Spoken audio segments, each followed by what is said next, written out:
श्रीराम समर्थ. श्री गोंदवलेकर महाराज प्रवचने. दिवस 95. संत कसे असतात? आपले शहाणपण बाजूला ठेवून जो संताला शरण जातो तोच खरा साधक. ज्याला सर्व सृष्टी रामरूप दिसते आणि शिष्यालाही जो रामरूप पाहतो तोच खरा गुरु. सद्गुरू कधीही मिंधेपणाने वागत नाही आणि त्याला भीतीचा लवलेशही नसतो. आपला शिष्य कोणत्या आध्यात्मिक भूमिकेवर आहे हे संतांना कळते. देहबुद्धीचे लोक विषयाचे दास असतात, पण संत मात्र विषयावर मालकी गाजवतात. संतांजवळ जे समाधान असते ते आपल्याला लाभले किंवा त्याची आवड उत्पन्न झाली म्हणजे संतांची प्रचिती आली असे समजावे. औषध काय आहे हे न कळता सुद्धा रोग्याने ते श्रद्धेने घेतले तर त्याला गुण येतो. किंवा एखाद्याला स्वयंपाक करता आला नाही तरी त्याला अन्नाची चव समजते आणि तो पोटभर जेवू शकतो. त्याचप्रमाणे एखाद्याला ज्ञानाचा अनुभव येईल, पण शब्दाने त्याला तो सांगता येईलच असे नाही. मीठ खारट आहे याचे जसे आपल्याला दुःख होत नाही, त्याचप्रमाणे जगामधल्या लढाया, हाणामाऱ्या, सज्जनांचा छळ, संकटे यांचे संतांना वाईट वाटत नाही.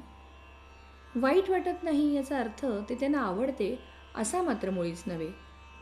पण मीठ जसे खारटच असणार तशा जगात या घडामोडी होणारच. जगाची राहाटीच अशी आहे हे समजून तो दुःख करणार नाही. किंबहुना मीठ फार झाले तर खारटपणा जसा सहन होत नाही तसे त्यालाही होईल. इतकेच नव्हे तर त्याचा प्रयत्नही जगातले वाईट कमी करण्याकडेच असतो. विहिरीतल्या बेडकांना जशी समुद्राची कल्पना येत नाही तशी आपल्याला संतांची कल्पना येत नाही. संत हे पहिल्याने आपल्यासारखेच होते, परंतु अनुसंधानाच्या मार्गाने ते वर गेले. आपल्याला संत शोधण्याची मुळीच जरूर नाही.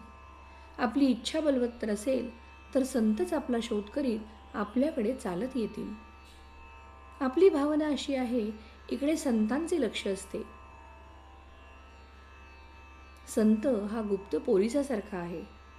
तो आपल्यामध्ये आपल्यासारखाच राहतो, पण आपल्याला ओळखता येत नाही. संताला स्वतःच्या शरीरात काय चालले आहे ते सर्व दिसते, म्हणून तो रोगाची काळजी करत नाही. संताला कर्म मागे पुढे करता येते, पण ते टाळता येत नाही. ते कुणाला तरी भोगलेच पाहिजे. संत हे साधन सांगतात, ते आपल्या शक्तीप्रमाणे असते. संत जो बोध सांगतात याचे आपण थोडे तरी पालन करूया. तात्पर्य, संत हा जसे बोलतो तसे वागतो. आपण बोलतो चांगले आणि वागतो मात्र त्याच्या उलट. श्रीराम समर्थ.